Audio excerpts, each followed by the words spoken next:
राज्य मंत्री श्री सुरेश कुमार जिन्ना जी, नगर विकास के मंत्री श्री आशुतोष टंडन जी, शक्ति मंत्री सिंह जी, महापौर श्रीमती संयुक्ता भाटिया जी,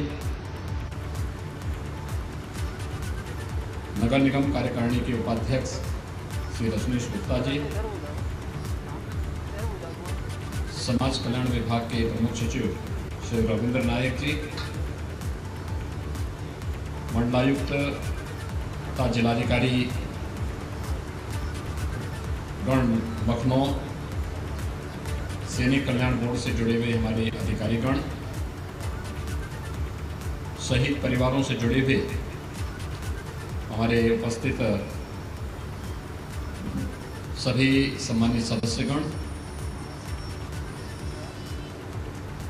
भारत माता की महान सपूत हमारे आर्मी से जुड़े हुए सभी बहादुर जवान और उपस्थित भाइयों बहनों, पूरा देश आज कारगिल विजय दिवस के आयोजन को बड़े सम्मान और गौरव के साथ आयोजित कर रहा है। और इस अवसर पर कारगिल युद्ध के साथ ही देश के अंदर विभिन्न युद्धों में शहीद हुए या सीमा की सुरक्षा करते हुए अपने आप को बलिदान किए सभी जवानों के प्रति अपनी विनम्र श्रद्धांजलि भी अर्पित कर रहा है।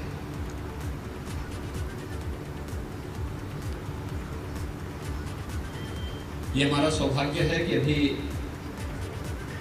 उन शहीद परिवारों से जुड़े हुए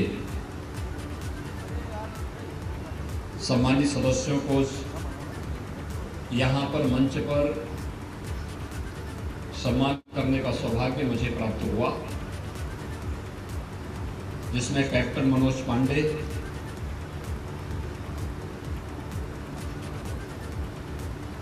राइफलमैन सुनील जंग,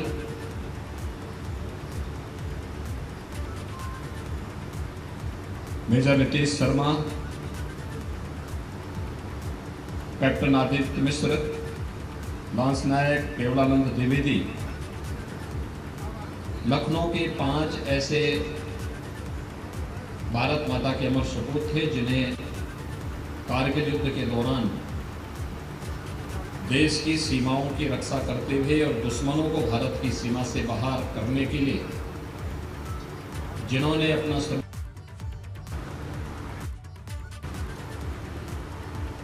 हम सब इस बात को जानते हैं कि भारत माता के महान सपूतों, वीर जवानों की सतर्कता, उनकी सजगता और मातृभूमि के लिए उनके समर्पण और अद्भुत बलिदान के कारण ही हम सब न केवल स्वाधीनता का अनुभव करते हैं बल्कि एक सुरक्षित माहौल में चैन की नींद भी व्यतीत करते हैं और चैन से अपना गुजर बसर भी करते हैं। और इसीलिए कहा गया है कि शहीद की मौत ही कौम की जिंदगी होती है। एक जवान जब शहीद होता है तो वह कौम को एक नई जिंदगी देता है, एक नई प्रेरणा प्रदान करता है। कारगिल युद्ध मई 1999 में पड़ोसी राष्ट्र के द्वारा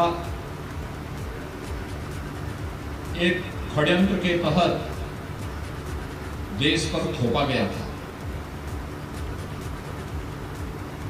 कारगिल की उन चोटियों पर एक साजिश के तहत दुश्मन देश ने कब्जा करके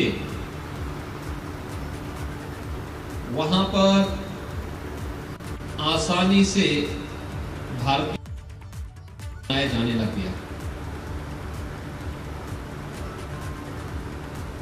लेकिन मात्र 2-2.5 महीने के अंदर ही भारत के बहादुर जवानों ने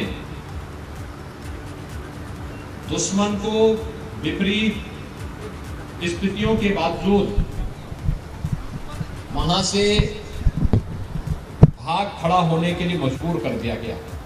और तब से 26 जुलाई की तिथि पूरा देश कारगिल विजय के रूप में मनाता है। इन चोटियों पर एक साजिश के तहत दुश्मन देश ने कब्जा करके वहां पर आसानी से भारतीय सेना को निशाना बनाया जाने लग गया।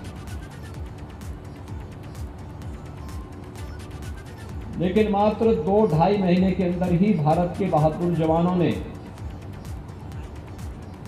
दुश्मन को विपरीत स्थितियों के बावजूद वहां से भाग खड़ा होने के लिए मजबूर कर दिया गया। और तब से 26 जुलाई की तिथि पूरा देश कारगिल विजय के रूप में मनाता है। अपने अमर शहीदों के प्रति सम्मान और श्रद्धा व्यक्त करने के लिए उनके प्रति अपनी विनम्र श्रद्धांजलि अर्पित करने के लिए यह आयोजन पूरे देश के अंदर बड़े गौरव के साथ, बड़े सम्मान के साथ होता है। भाइयों बहनों, भारत के इन बहादुर जवानों की सजगता का ही परिणाम है कि आज विपरीत परिस्थितियों के बावजूद भारत मजबूती के साथ अपनी सीमाओं की सुरक्षा करने और बड़े से बड़े षड्यंत्र को विफल करने में सफल है।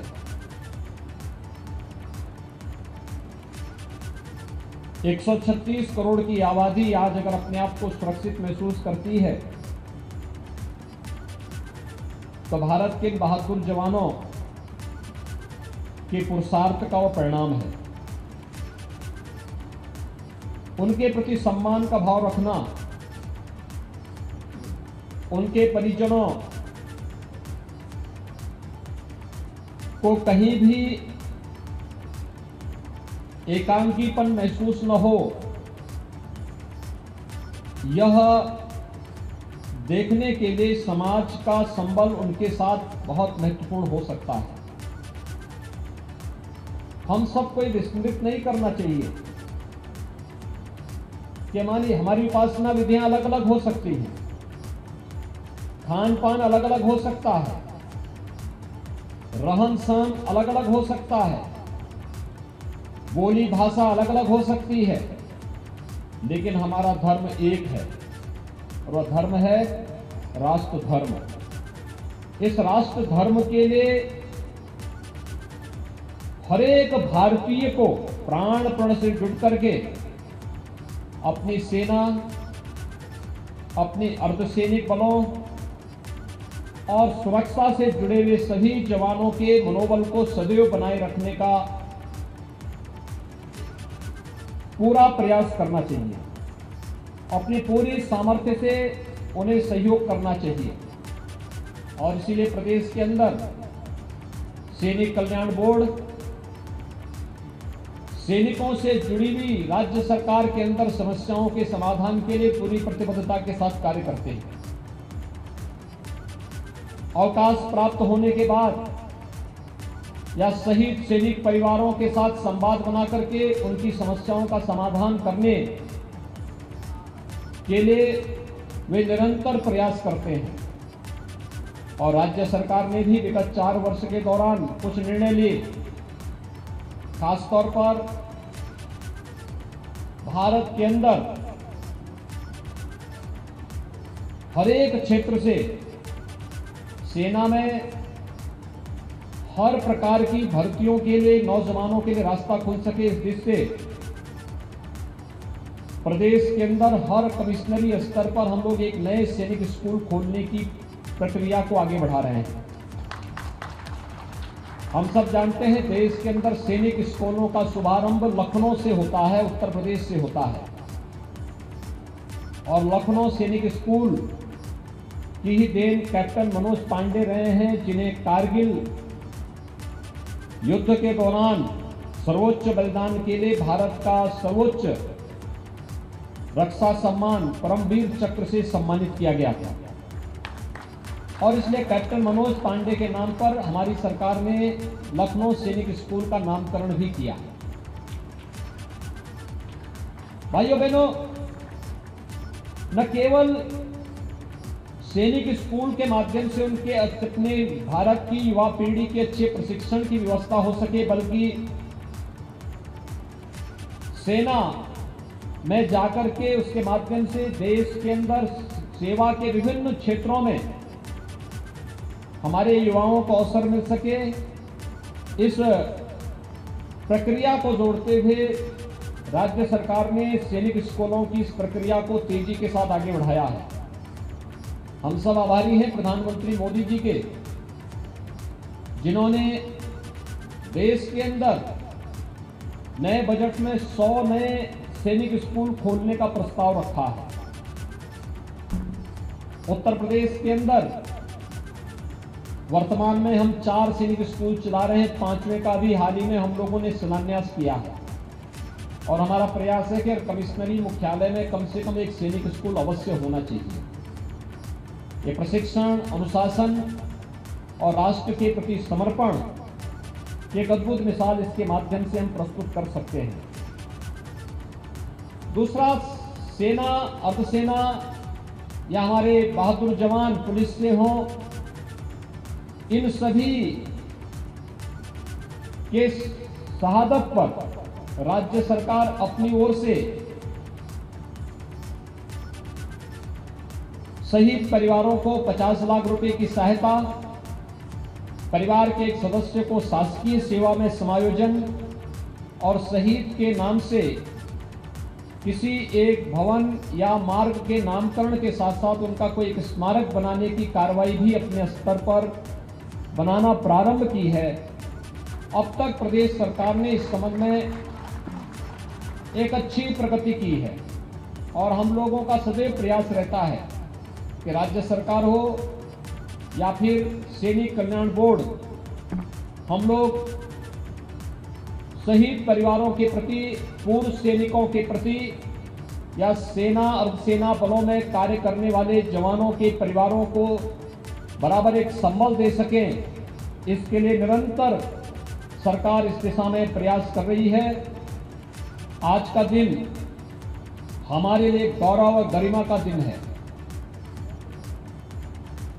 कि आज से 22 वर्ष पूर्व 1999 में दुश्मन देश को बुरी तरह परास्त करते हुए भारत ने कारगिल पर पुनः विजय प्राप्त करके दुनिया के सामने भारतीय सेना के शौर्य और पराक्रम का लोहा एक बार फिर से मनवाया था। मैं इस अवसर पर शौर्य और पराक्रम के लिए भारतीय सेना को सैल्यूट करते हुए जिन जवानों ने, सेना के जिन अधिकारियों ने भारत माता की रक्षा के लिए अपने आप बलिदान दिया था, उन सभी के प्रति राज्य सरकार की ओर से विनम्र श्रद्धांजलि अर्पित करते हुए कारगिल युद्ध के साथ साथ देश की रक्षा के लिए समर्पित होने वाले सभी भारत माता के बहादुर जवानों के जुड़े हुए सभी सम्मानित शहीद परिवारों से के प्रति सरकार की पूरी सहानुभूति और सहयोग का आश्वासन देते हुए उन्हें आश्वस्त करता हूं कि राज्य सरकार सदैव उनके साथ खड़ी रहेगी। इस विश्वास के साथ कारगिल युद्ध में अपना बलिदान देने वाले भारत माता के सभी जवानों के प्रति विनम्र श्रद्धांजलि अर्पित करता हूं। धन्यवाद। जय हिंद। मुख्यमंत्री योगी आदित्यनाथ ने अभी अपना संबोधन समाप्त किया है लखनऊ शहीद स्मृति वाटिका में। हर कमिश्नरी में एक सैनिक स्कूल खोलेंगे, हमने 100 सैनिक स्कूल खोलने का प्रस्ताव रखा है। ये उद्बोधन था, ये महत्वपूर्ण बिंदु मुख्यमंत्री के भाषण का वहां पर। अभी 4 सैनिक स्कूल हैं यूपी में, एक नया सैनिक स्कूल बहुत जल्द खुलने वाला है और 50 लाख की सहायता हम देते हैं शहीद सैनिकों के परिवारों को। ये भी आज इन्फॉर्म किया वहां पर बैठी ऑडियंस को मुख्यमंत्री योगी आदित्यनाथ ने। 100 सैनिक स्कूल खोलने का प्रस्ताव रखा गया है हमारी ओर से, प्रदेश सरकार की ओर से। ये महत्वपूर्ण बात मुख्यमंत्री ने कही। 4 अभी चल रहे हैं सैनिक स्कूल उत्तर प्रदेश में, एक नया खुलने वाला है और 100 का प्रस्ताव